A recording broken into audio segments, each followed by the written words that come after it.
उसमें कुछ चीज जो सीधा किसानों को लाभ किए हैं, जो किसानों को मैं आज आप यहाँ किसानों के क्षेत्र में कर्म भूमि में मैं खड़ा हूँ, और चौधरी छोटू राम जी की, चौधरी चरण सिंह जी की कर्म भूमि है ये।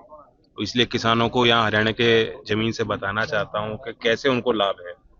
कि पहले ये शिकायत आती थी कि जो एग्रीकल्चर सीजन है उसमें मजदूर नहीं मिलते, और उसका कृषि लागत पे प्रभाव पड़ता था, और साथ ही किसानों को एक भारी नुकसान और व्यय करना पड़ता।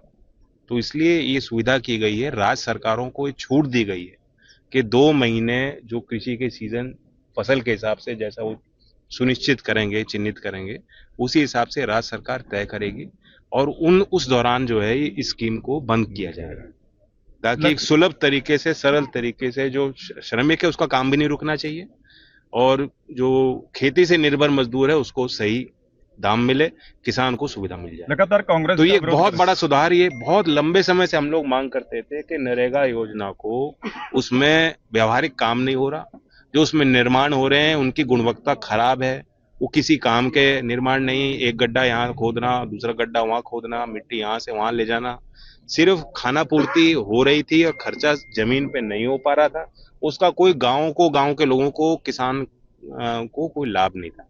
और हम इसलिए मांग करते थे कि किसानी से इस योजना को जोड़ दिया जाए, कम से कम किसान की लागत ही कम होगी।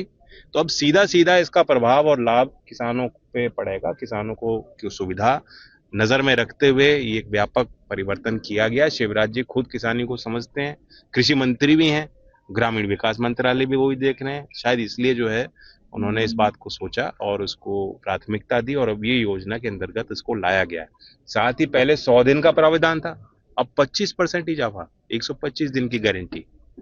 तो मजदूर के लिए भी काम अच्छा उनको मिल पाए, उनकी आजीविका के लिए ध्यान दिया जाए, और हर गांव को अब एक एक प्लान बनाना है, विकसित भारत पंचायत प्लान।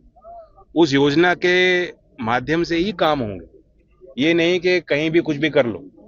एक लॉन्ग टर्म विजन के साथ काम हो, वहाँ लोकल इकोनॉमी में क्या आवश्यकताएं हैं, वहाँ पंचायत की क्या समस्याएं हैं, उनका समाधान निकले। यहाँ हरियाणा के लोग समझते हैं कि भूजल स्तर लगातार गिरता जा रहा है, यहाँ के बुद्धिजीवी, यहाँ के किसान, हर वर्ग उससे परेशान है कि जल संरक्षण सबसे बड़ी समस्या है, जलवायु परिवर्तन सबसे बड़ी समस्या है आज सबके लिए। तो उससे निपटने के लिए भी हर पंचायत अपनी एक फिजिबिलिटी के हिसाब से, क्षमता के हिसाब से, आवश्यकताओं के अनुरूप एक कार्यक्रम बनाएगी। उसी कार्यक्रम में खर्चा इसमें जी राम जी के अंतर्गत लाया गया है। तो ये एक बहुत बड़ा व्यापक राष्ट्रव्यापी सुधार। उनके यहाँ रेड चल रही है और ममता बनर्जी पहुंच गई है और उन्होंने कहा कई तरह के आरोप लगाए हैं, गृह मंत्री हो या दूसरे तमाम नेता। देखिए, मुझे पूरी इसकी जानकारी नहीं है, लेकिन जो कानून सबके लिए एक समान है, और इसमें जो भी अगर कोई सरकारी एजेंसी कार्य कर रही है, जो इंडिपेंडेंट एजेंसीज हैं, वो जांच पड़ताल तो होनी चाहिए। एसआरआई हुई है आपके उत्तर प्रदेश में लगातार, उसको लेकर कहीं ना कहीं समाजवादी पार्टी हो जहाँ तमाम आपके सहयोगी पहले देखिए, जो फिर एसआईआर को लेकर भ्रांतियां फैलाई गई, ये कुछ भी नहीं है, समय समय पे होता आया है, पहले भी हुआ है, और सब लोग, गांव के लोग भी जानते हैं। गांव का कोई व्यक्ति पहले यहाँ गांव में रहता था, वो चला गया बेंगलोर, वहां भी वो उसकी वोट बनी है, तो फिर गांव में तो कटेगी या वहां कटेगी, वो तय करेंगे कहाँ वो रहते हैं, कहाँ वो रिजाइड करते हैं, कहाँ के उनके प्रमाण हैं। और जो देश का नागरिक नहीं, क्या वो तय करेगा कि देश का सांसद कैसा हो, विधायक कैसा हो, प्रधानमंत्री कैसा हो? ऐसी तो व्यवस्था कभी देश में नहीं चली, ना चल पाएगी, ना हम चाहते ऐसी व्यवस्था बने।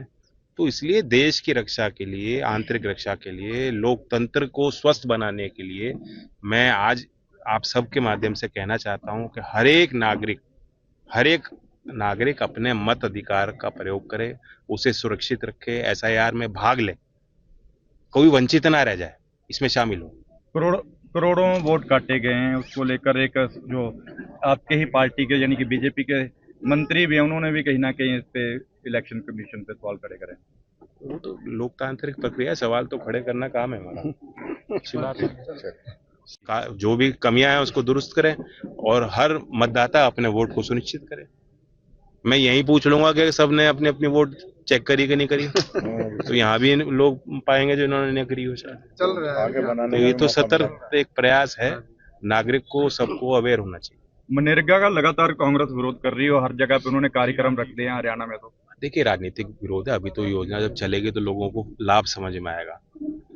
लेकिन विपक्षी पार्टियों की मजबूरी है कि वो जब कोई कानून बनता है, प्रस्ताव होता है, उसी समय प्रस्ताव के समय विरोध करते हैं। लेकिन व्यावहारिक बात ये निकल के आई है कि पहली बार इस योजना में सोचा गया कि उसमें गाँवों को कैसे लाभ दिया जाए। और खेती किसानी कर रहे लोग समझते हैं, सब यहाँ किसान बैठे हैं, सब इस बात को समझ रहे हैं कि जब मजदूर किसान के लिए मिल नहीं रहा तो फिर वो कैसे उसको उस योजना को हम मान लें कि उसका लाभ मिल रहा है। पहली बार इस योजना के अंतर्गत खेती किसानी के पॉइंट ऑफ व्यू को लिया गया। यहाँ पहुंचे हैं, क्या अफवाह ये भी थी कि रविंदर जी आज आपकी पार्टी ज्वाइन कर रहे हैं? नहीं, ऐसा कोई सुझाव नहीं, पार्टी इन्हीं की है। हमारे रास्ते हमेशा अच्छे लोगों के लिए मजबूत जो हैं उनके लिए खुले हैं। लेकिन आज कोई राजनीतिक नहीं, सामाजिक तौर पे भेंट रविंद्र जी मेरी पहले हुई थी और काफी विस्तृत चर्चा की हरियाणा के विकास के लिए। हरियाणा के यहाँ स्थानीय राजनीति पे भी उन्होंने, हम लोगों ने काफी लंबी चर्चा की और उसी में आज एक क्रम है। राजस्थान का गंदा पानी हरियाणा में आ रहा है, आपने हरियाणा की बात करी, हरियाणा के विकास की बात करी। देखिए, ये विभिन्न राज्यों के बीच में भेद का इशू है, मतभेद का भी इशू है और इसमें सभी राज्य सरकारों को एक सकारात्मक पहल करनी चाहिए, क्योंकि ये पानी किसी का नहीं, देशवासियों का है।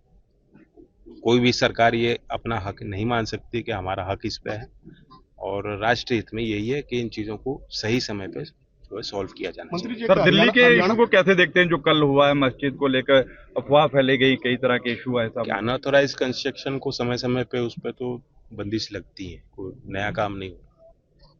मंत्री जी, हरियाणा यूपी के बीच जो अट्टा गांव में पुल बना है, 3 साल हो गए पुल बना, लेकिन अभी तक बस सुविधा वहां शुरू नहीं, जबकि सर्वे हो चुका है। जी, अभी आज इस पे चर्चा हुई है और दोनों सरकारों से हम बात करेंगे।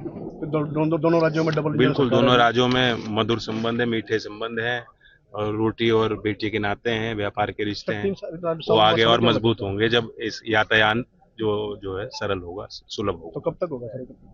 अब बात करेंगे, ये मेरे अंतर्गत नहीं है एजेंसी।